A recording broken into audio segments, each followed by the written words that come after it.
इस मिट्टी सानू जन्म दिता, ਇਹਦੇ ਆਲਣੇ ਦੇ ਵਿੱਚ ਚੁੰਝ ਖੋਲੀ ਏ। ਅਸੀਂ ਦੇਸ਼ ਪੰਜਾਬ ਦੇ ਪੁੱਤਰ ਹਾਂ ਤੇ ਪੰਜਾਬੀ ਸਾਡੀ ਬੋਲੀ ਏ।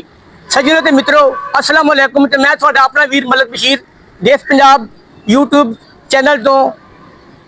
ਤੇ ਅੱਜ ਸਾਡੇ ਨਾਲ ਨੇ ਅਸਿਸਟੈਂਟ ਮੈਨੇਜਰ ਆਪਰੇਸ਼ਨ ਅਬਦੁਰਮਾਨ ਸਾਹਿਬ। ਤੇ ਅੱਜ ਅਸੀਂ ਉਹਨਾਂ ਨਾਲ ਗੱਲ ਕਰਾਂਗੇ ਸੁਥਰਾ ਪੰਜਾਬ ਪ੍ਰੋਗਰਾਮ ਬਾਰੇ ਤੇ ਸੁਥਰਾ ਪੰਜਾਬ ਪ੍ਰੋਗਰਾਮ ਦੇ ਪ੍ਰੋਜੈਕਟ ਬਾਰੇ ਤੇ ਵੈਸਟ ਮੈਨੇਜਮੈਂਟ ਕੰਪਨੀ ਦੇ ਬਾਰੇ। ਤੇ ਜੀ ਅਬਦੁਰਮਾਨ ਸਾਹਿਬ ਫਰਮਾਈਏ ਕਿ ਤੁਹਾਡੇ ਕੋਲ ਕਿਹੜੇ ਕਿਹੜੇ ਇਲਾਕੇ ਨੇ?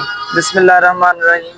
ਪਹਿਲੇ ਤੇ ਮੈਂ ਤੁਹਾਡਾ ਬੜਾ ਸ਼ੁਕਰੀਆ ਅਦਾ ਕਰਦਾ, ਤੁਸੀਂ ਆਏ ਸਾਡੇ ਕੋਲ ਇਲਾਕੇ ਦੀ ਸਟੇਸ਼ਨ ਚੌਂਕ ਤੋਂ ਸ਼ੁਰੂ ਹੁੰਦੇ ਜੀ, ਸਿਵਲ ਲਾਈਨ ਸਾਰਾ ਸਾਡੇ ਕੋਲ ਆਂਦਾ, ਫਿਰ ਚੁਮਰਾ ਰੋਡ, ਸ਼ੇਖਪੁਰਾ ਰੋਡ, ਉਸ ਤੋਂ ਬਾਅਦ ਮਹਿੰਦੀ ਮੱਲਾ ਫਾਟਕ, ਹੋਰ ਵੀ ਇਹਦੇ ਅੰਦਰ ਜਿੰਨੇ ਵੀ ਸ਼ੇਖਪੁਰਾ ਰੋਡ ਤੇ ਨਾਲ ਚੁਮਰਾ ਰੋਡ ਦੇ ਦਰਮਿਆਨ ਜਿੰਨੇ ਵੀ ਆਂਦੇ ਆ ਏਰੀਆ, ਉਹ ਸਾਰੇ ਤਕਰੀਬਨ ਸਾਡੇ ਕੋਲ ਹੀ ਆਂਦੇ। PP 116 ਦੇ ਵਿੱਚ ਆਂਦੇ।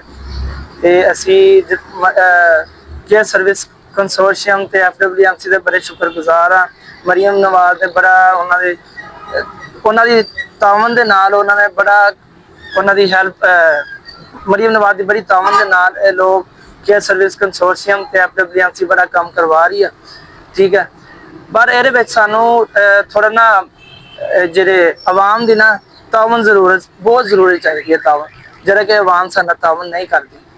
ਠੀਕ ਹੈ, ਅਸੀਂ ਸਫਾਈ ਕਰਵਾਉਂਦੇ ਆ ਤੇ ਆਵਾਮ ਅਗਰ ਸਾਡੀ ਮਦਦ ਕਰੇ, ਸਾਡਾ ਤਾਵਨ ਕਰੇ ਤੇ ਅਸੀਂ ਇਹਨੂੰ ਹੋਰ ਅੱਛੇ ਤਰੀਕੇ ਨਾਲ ਅਸੀਂ ਇਹ ਕੰਮ ਕਰਵਾ ਸਕਦੇ ਹਾਂ। ਤੇ ਜੀ ਅਬਦੁਰਮਾਨ ਸਾਹਿਬ, ਤੁਹਾਡੇ ਕੋਲ ਕਿੰਨੀਆਂ ਯੂਨੀਅਨ ਕੌਂਸਲ ਨੇ? ਮੇਰੇ ਕੋਲ 16 ਯੂਨੀਅਨ ਕੌਂਸਲ ਤੇ 2 ਰੋਡ ਗੈਂਗ। 2 ਰੋਡ ਗੈਂਗ ਤੇ 16 ਯੂਨੀਅਨ ਕੌਂਸਲ। ਹਾਂਜੀ। ਤੇ ਤੁਹਾਡੇ ਕੋਲ ਹਰ ਇੱਕ ਯੂਨੀਅਨ ਕੌਂਸਲ ਵਿੱਚ ਕਿੰਨਾ ਕੰਮ ਹੁੰਦਾ ਵਾ? ਓਵਰਆਲ ਤਕਰੀਬਨ 20 ਤੋਂ 22 ਬੰਦੇ ਇੱਕ UC ਦੇ ਵਿੱਚ ਹੁੰਦੇ ਆ। ਤੇ ਤੁਹਾਡੀ ਇਹਨੇ ਯੂਨੀਅਨ ਕੌਂਸਲ ਦੇ ਵਿੱਚ ਇੰਸਪੈਕਟਰ ਡੀਲ ਕਰਦਾ ਜਾਂ ਸੁਪਰਵਾਈਜ਼ਰ ਡੀਲ ਕਰਦੇ ਨੇ? ਓਵਰਆਲ ਇੱਕ ਇੰਸਪੈਕਟਰ ਕੋ 4 UCਆਂ ਹੁੰਦੀਆਂ। ਓਵਰਆਲ ਇੱਕ ਇੰਸਪੈਕਟਰ ਕੋ 4 UCਆਂ ਹੁੰਦੀਆਂ ਤੇ ਸੁਪਰ ਇੰਸਪੈਕਟਰ ਤੇ ਇੱਕ ਵਕਤ ਵਿੱਚ ਇੱਕ ਜਾਂ 2 UC ਨੂੰ ਡੀਲ ਕਰ ਸਕਦਾ। ਠੀਕ ਹੈ, ਜ਼ਿਆਦਾਤਰ ਤੇ ਸੁਪਰਵਾਈਜ਼ਰ ਹੀ ਡੀਲ ਕਰਦੇ ਸਾਰੀ UCਆਂ। ਤੇ ਤੁਹਾਡੇ ਕੋਲ ਇਸ ਵਕਤ ਕਿੰਨੇ ਡੰਪਰ ਨੇ ਜਿਹੜੇ ਕੂੜੇ ਚੁੱਕਣ ਵਾਸਤੇ? ਇੱਕ UC ਨੂੰ ਉਹਨਾਂ ਨੇ ਇੱਕ ਮਿਨੀ ਟਿੱਪਰ ਦਿੱਤਾ ਹੁੰਦਾ, ਇੱਕ ਜ਼ੋਨ ਨੂੰ, ਸੌਰੀ ਇੱਕ ਜ਼ੋਨ ਦੇ ਵਿੱਚ 4 UCਆਂ ਹੁੰਦੀਆਂ। ਠੀਕ ਹੈ, ਮਿਨੀ ਟਿੱਪਰ ਤੇ ਡੰਪਰ ਸਾਡੇ ਕੋਲ 2 ਹੈਗੇ ਆ ਜਿਹੜੇ ਵੱਡੇ 2 ਰੋਡ ਗੈਂਗ ਤੇ ਲੱਗੇ ਹੋਏ ਆ। ਤੇ ਮੈਂ ਪਿਛਲੇ ਦਿਨ ਸੁਣਿਆ ਸੀ ਕਿ ਵੇਸਟ ਮੈਨੇਜਮੈਂਟ ਕੰਪਨੀ ਨੇ ਕੋਈ ਪ੍ਰਾਈਵੇਟ ਲੋਕਾਂ ਕੋਲ ਵੀ ਡਾਲੇ ਲਏ ਨੇ ਕੂੜਾ ਚੁੱਕਣ ਵਾਸਤੇ। ਤੇ ਉਹ ਕਿੰਨੇ ਕੁ ਡਾਲੇ ਉਹਨਾਂ ਕੋਲ ਲਏ ਨੇ ਤੇ ਕਿੰਨੇ ਤੁਹਾਡੇ ਕੋਲ ਆਪਣੇ ਨੇ? ਤਕਰੀਬਨ ਸਾਡੇ ਕੋਲ 50 ਤੋਂ 60 ਦੇ ਦਰਮਿਆਨ ਆਪਣੇ ਹੈਗੇ ਆ। ਹਾਂਜੀ। ਠੀਕ ਹੈ, ਤੇ ਹੁਣ ਹੋਰ ਤਕਰੀਬਨ 50 ਤੋਂ 60 ਉਹਨਾਂ ਨੇ ਪ੍ਰਾਈਵੇਟ ਉਹਨਾਂ ਨੇ ਲਏ। ਤੇ ਜਿਹੜੇ ਤੁਸੀਂ ਪ੍ਰਾਈਵੇਟ ਲੋਕਾਂ ਕੋਲ ਲਏ ਨੇ ਉਹਨਾਂ ਨੂੰ ਤੁਸੀਂ ਕੀ ਕਿਰਾਇਆ ਦਿੰਦੇ ਹੋ? ਉਹਨਾਂ ਨੂੰ ਤੇ ਪਹਿਲੇ ਫਿਊਲ ਉਹਨਾਂ ਨੂੰ ਦੇ ਰਿਹਾ, ਕੰਪਨੀ ਦੇ ਰਹੀ ਹੈ। ਮਰੀਮ ਨਵਾਜ਼ ਉਹਨਾਂ ਨੇ ਇਸ਼ੂ ਕੀਤਾ ਉਹਨਾਂ ਨੂੰ ਪੈਟਰੋਲ, ਉਹ ਪੈਟਰੋਲ ਉਹਨਾਂ ਨੂੰ ਦੇ ਰਿਹਾ। ਤੇ ਦੂਸਰਾ ਜਿਹੜਾ ਉਹਨਾਂ ਦਾ ਠੇਕੇਦਾਰ ਆ ਨਾ, ਉਹਨਾਂ ਦਾ ਠੇਕਾ ਹੋਇਆ ਕੰਪਨੀ ਵਾਲੇ ਦੇ ਨਾਲ, ਉਹ ਸਾਰਾ ਉਹ ਡੀਲ ਕਰ ਰਿਹਾ। ਇਹਨਾਂ ਦਾ ਕੰਪਨੀ ਵਾਲਿਆਂ ਨਾਲ ਕੋਈ ਲੈਣ ਦੇਣ ਨਹੀਂ ਹੈ। ਤੇ ਤੁਸੀਂ ਇੱਕ ਪ੍ਰਾਈਵੇਟ ਨੂੰ ਕਿੰਨਾ ਫਿਊਲ ਦਿੰਦੇ ਹੋ? ਉਹਦੇ ਚੱਕਰ ਦੇ ਹਿਸਾਬ ਨਾਲ ਹੁੰਦਾ ਵਾ, ਕਿਸੇ ਨੂੰ 10 ਲੀਟਰ ਮਿਲਦਾ, ਕਿਸੇ ਨੂੰ 15 ਲੀਟਰ ਮਿਲਦਾ, ਉਹ ਉਹਦੇ ਕੰਮ ਦੇ ਲਿਹਾਜ਼ ਨਾਲ ਮਿਲਦਾ। ਔਰ ਜਿੰਨੀ ਉਹਦੀ ਰੀਡਿੰਗ ਹੁੰਦੀ ਆ ਉਸ ਰੀਡਿੰਗ ਦੇ ਹਿਸਾਬ ਨਾਲ ਕੰਮ। ਤੇ ਸਰ ਇਹ ਦੱਸੋ ਕਿ ਤੁਹਾਡੇ ਕੋਲ ਜਿਹੜੇ ਗੈਂਗ ਨੇ, ਹਾਂਜੀ, ਤੁਹਾਡੇ ਕੋਲ ਕਿੰਨੇ ਗੈਂਗ ਨੇ? 2 ਗੈਂਗ। ਤੇ ਉਹਨਾਂ ਗੈਂਗਾਂ 'ਚ ਤੁਸੀਂ ਡਿਊਟੀ ਕਿਸ ਤਰ੍ਹਾਂ ਲਾਉਂਦੇ ਹੋ? ਕੀ ਕੋਈ ਸਪੈਸ਼ਲ VIP ਲੋਕਾਂ ਵਾਸਤੇ ਰੱਖੇ ਨੇ ਜਾਂ ਨਹੀਂ? ਦਰਅਸਲ ਸਾਡਾ ਮੇਨ ਫੋਕਸ ਹੁੰਦਾ ਰੋਡ ਤੇ ਜੀ, ਕਿਉਂਕਿ ਸਾਰੀ ਆਵਾਮ ਨੇ ਤੁਹਾਨੂੰ ਪਤਾ ਸੁਬਹ ਹੀ ਤੋਂ ਰੋਡ ਤੋਂ ਹੀ ਸ਼ੁਰੂ ਗੁਜ਼ਰਨਾ ਹੁੰਦਾ। ਸਾਡਾ ਪਹਿਲੇ ਫੋਕਸ ਹੁੰਦਾ ਰੋਡ ਤੇ ਮੇਨ। ਅਸੀਂ ਸੁਬਹ ਫਜਰ ਦੀ ਨਮਾਜ਼ ਤੋਂ ਬਾਅਦ ਤਕਰੀਬਨ 6 ਵਜੇ ਨਾਲ ਅਸੀਂ ਉਹਨਾਂ ਨੂੰ ਰੋਡਾਂ ਤੇ ਨਾ ਕੰਮ ਉਹਨਾਂ ਨੇ ਕਰਾਉਣਾ ਸ਼ੁਰੂ ਕਰ ਦਿੰਦੇ ਆ। ਠੀਕ ਹੈ, ਸਾਡਾ ਪਹਿਲੇ ਮੇਨ ਫੋਕਸ ਹੁੰਦਾ ਕੰਟੇਨਰ ਜਿਹੜੇ ਪਏ ਆ ਉਹ ਕੰਟੇਨਰ ਦੇ ਨੀਚੇ ਕੂੜਾ ਨਾ ਪਿਆ ਹੋਵੇ, ਕੰਟੇਨਰ ਖਾਲੀ ਹੋਣ। ਠੀਕ ਹੈ, ਕਿਸੇ ਜਗ੍ਹਾ ਤੇ ਢੇਰੀ ਨਾ ਲੱਗੀ ਹੋਵੇ ਰੋਡ ਤੇ ਉਹਨੂੰ ਤਕਰੀਬਨ ਆਹਿਸਤਾ ਤਕਰੀਬਨ 9, 9:30, 10 ਵਜੇ ਤੱਕ ਅਸੀਂ ਪੂਰੇ ਰੋਡ ਅਸੀਂ ਕਲੀਅਰ ਕਰਾ ਦਿੰਦੇ ਆ। ਤੇ ਤੁਹਾਡੇ ਕੋਲ ਇਹ ਦੱਸੋ ਕਿ ਸਫਾਈ ਦੇ ਵਿੱਚ ਅੱਗੇ ਜਿੱਥੇ ਤੁਹਾਨੂੰ ਛਿੜਕਾਉ ਵਾਸਤੇ ਪਾਣੀ ਦੀ ਜ਼ਰੂਰਤ ਪੈਂਦੀ ਹੈ ਤੇ ਉਹ ਤੁਹਾਡੇ ਕੋਲ ਕਿੰਨੀਆਂ ਗੱਡੀਆਂ ਨੇ ਜਾਂ ਉਹ ਤੁਸੀਂ PHO ਕੋਲ ਲੈਂਦੇ ਹੋ? ਨਹੀਂ, PHO ਨਾਲ ਸਾਡਾ ਕੋਈ ਲਿੰਕ ਨਹੀਂ। ਅਸੀਂ ਸਾਡੇ ਕੋਲ ਆਪਣੀਆਂ ਗੱਡੀਆਂ ਤਕਰੀਬਨ ਹੈਗੀ 15-20 ਗੱਡੀਆਂ, ਉਹ ਵੀ ਹੈਗੀਆਂ। ਜਿੱਥੇ ਸਾਨੂੰ ਜ਼ਰੂਰਤ ਹੋਈ ਅਸੀਂ ਟਰਾਂਸਪੋਰਟ ਵਾਲਿਆਂ ਨਾਲ ਰਾਬਤਾ ਕਰੀਦਾ, ਉਹ ਉਸੇ ਟਾਈਮ ਸਾਨੂੰ ਗੱਡੀ ਦਿੰਦੇ ਹੈਗੇ। ਠੀਕ।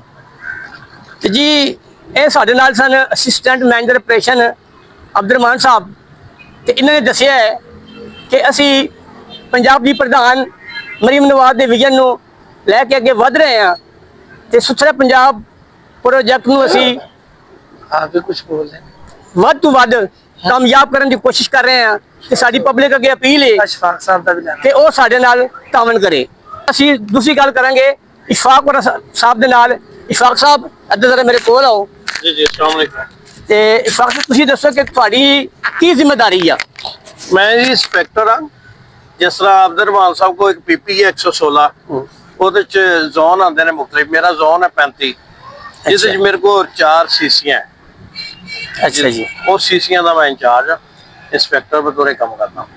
ਤੇ ਤੁਹਾਡੇ ਕੋਲ 4 ਸੀਸੀਆਂ, ਕਿਹੜੀ ਕਿਹੜੀ 4 ਸੀਸੀਆਂ ਤੁਹਾਡੇ ਕੋਲ? ਮੇਰੇ ਕੋਲ ਗੁਲਿਸਤਾਨ ਕਲੋਨੀ ਹੈ 28 31 ਸੀਸੀ ਹੈ ਯੂਨੀਅਨ ਕੌਂਸਲ, ਅੱਛਾ। ਔਰ ਉਧਰੋਂ 32 33 ਹੈ ਜਿਹੜੀ ਜੋਹਰ ਕਲੋਨੀ ਦੇ ਨਾਲ ਮੱਟੂਪੁਰੇ ਦੇ ਨਾਲ ਲੱਗਦੀਆਂ ਹੋਈਆਂ, ਬਲਾਲ ਨਗਰ, ਜਲਾਨੀਪੁਰਾ, ਸਾਰੇ ਇਲਾਕੇ। ਤੇ ਤੁਹਾਡੇ ਕੋਲ ਆਪਣਾ ਇੱਕ ਯੂਸੀ ਦੇ ਵਿੱਚ ਕਿੰਨੇ ਕੁ ਵਰਕਰ ਨੇ? 20 22 ਤੱਕ ਤਕਰੀਬਨ ਵਰਕਰ ਹੁੰਦੇ ਨੇ।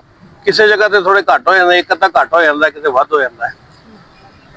ਠੀਕ। ਤੇ ਤੁਹਾਨੂੰ ਆਪਣੀ ਯੂਸੀ ਦੇ ਵਿੱਚ ਪਾਣੀ ਦੇ ਛਿੜਕਾਅ ਵਾਸਤੇ ਵੀ ਗੱਡੀਆਂ ਦੀ ਜ਼ਰੂਰਤ ਪੈਂਦੀ ਆ? ਜਦੋਂ ਜ਼ਰੂਰਤ ਪੈਂਦੀ ਹੈ ਨਾ ਉਦੋਂ ਮੰਗਵਾ ਲਈਦੀ ਹੈ, ਕਿਉਂਕਿ ਜਦੋਂ ਦੇਖਿਆ ਵੀ ਇੱਥੇ ਹੁਣ ਅੱਜ ਜ਼ਰੂਰਤ ਹੈ ਗੱਡੀ ਟਰਾਂਸਪੋਰਟ ਤੋਂ ਮੰਗਵਾ ਕੇ ਅਬਦੁਰਮਾਨ ਸਾਹਿਬ ਨੂੰ ਕਹੀਦਾ ਹੈ ਮੰਗਵਾ ਦਿੰਦੇ ਨੇ, ਉਸ ਵੇਲੇ ਗੱਡੀ ਆ ਜਾਂਦੀ ਹੈ। ਤੇ ਉਸ ਤੋਂ ਇਲਾਵਾ ਜਿਹੜੀ ਤੁਹਾਡੀ ਗੈਂਗ ਆ, ਗੈਂਗ ਵਿੱਚ ਕਿੰਨੇ ਕੁ ਬੰਦੇ ਹੁੰਦੇ ਨੇ? ਗੈਂਗ ਜਿਹੜੀ ਹੁੰਦੀ ਹੈ, ਗੈਂਗ ਦੇ ਵਿੱਚ ਇੱਕ ਰੋਡ, ਹੁਣ ਮਿਸਾਲ ਦੇ ਤੌਰ ਤੇ ਜਿਸ ਤਰ੍ਹਾਂ ਚੁਮਰਾ ਰੋਡ ਹੈ, ਇਹਦੇ ਲਾਦਾ ਬੰਦੇ ਆ, ਇਹ ਗੈਂਗ ਦੇ, ਇਹਦੇ ਵਿੱਚ ਤਕਰੀਬਨ 15 ਤੋਂ 18 ਬੰਦੇ ਹੁੰਦੇ ਨੇ ਇੱਕ ਰੋਡ ਦੇ ਉੱਪਰ। ਤੇ ਗੈਂਗ ਦੇ ਜਿਹੜੇ ਤੁਹਾਡੇ ਵਰਕਰ ਨੇ ਉਹਨਾਂ ਦੇ ਵਿੱਚ ਪੱਕੇ ਕਿੰਨੇ ਨੇ ਤੇ ਜਿਹਨੂੰ ਅਸੀਂ ਡੇਲੀ ਵੇਜਸ ਕਹਿੰਦੇ ਆ ਉਹ ਕਿੰਨੇ ਨੇ? ਇਹਦੇ ਚ ਸਾਡੇ ਕੋਲ ਤਕਰੀਬਨ ਪੱਕੇ ਘੱਟ ਨੇ, ਸਾਰੇ ਡੇਲੀ ਵੇਜਿਸ ਨੇ। ਸਾਰੇ ਡੇਲੀ ਵੇਜਸ ਨੇ। ਯੂਨੀਅਨ ਕੌਂਸਲਾਂ 'ਚ ਪੱਕੇ ਮੁਲਾਜ਼ਮ ਹੁੰਦੇ ਨੇ ਜਿਹੜੇ ਗਵਰਨਮੈਂਟ EMPLOYEES ਨੇ। ਬਾਕੀ ਇਹਦੇ ਵਿੱਚ ਵੀ 30-40% ਵਿੱਚ ਵੀ ਕੱਚੇ ਮੁਲਾਜ਼ਮ ਨੇ, CSC ਦੇ ਮੁਲਾਜ਼ਮ ਨੇ। CSC ਨੇ ਆ ਕੇ ਇੱਥੇ ਮੁਲਾਜ਼ਮ ਵਧਾਏ ਨੇ। ਅੱਗੇ ਮੈਨ ਪਾਵਰ ਇੰਨੀ ਨਹੀਂ ਸੀ ਜਿੰਨੀ ਹੁਣ ਉਹਨਾਂ ਨੇ ਕਰ ਦਿੱਤੀ ਹੈ, ਉਹਦੀ ਵਜ੍ਹਾ ਨਾਲ ਕੰਮ ਬਿਹਤਰ ਹੋਣ ਲੱਗ ਪਿਆ। ਇਹ ਸਾਨੂੰ ਇਸ਼ਫਾਕ ਸਾਹਿਬ ਉਹਨੇ ਸਾਨੂੰ ਦੱਸਿਆ ਹੈ ਕਿ ਸਾਡੀ ਯੂਸੀ ਦੇ ਵਿੱਚ ਕਿੰਨੇ ਵਰਕਰ ਨੇ ਤੇ ਕਿਸ ਤਰ੍ਹਾਂ ਉਹ ਆਪਣੇ ਕੰਮ ਨੂੰ ਮੈਨੇਜਮੈਂਟ ਕਰਦੇ ਨੇ। ਜਿਵੇਂ ਜਿਵੇਂ ਸੁਣਾ ਦੇਸ਼ ਪੰਜਾਬ ਤੇ ਸਾਡੇ ਨਾਲ ਹੁਕਮ ਅੱਲਾ ਦੇ ਨਾਲ।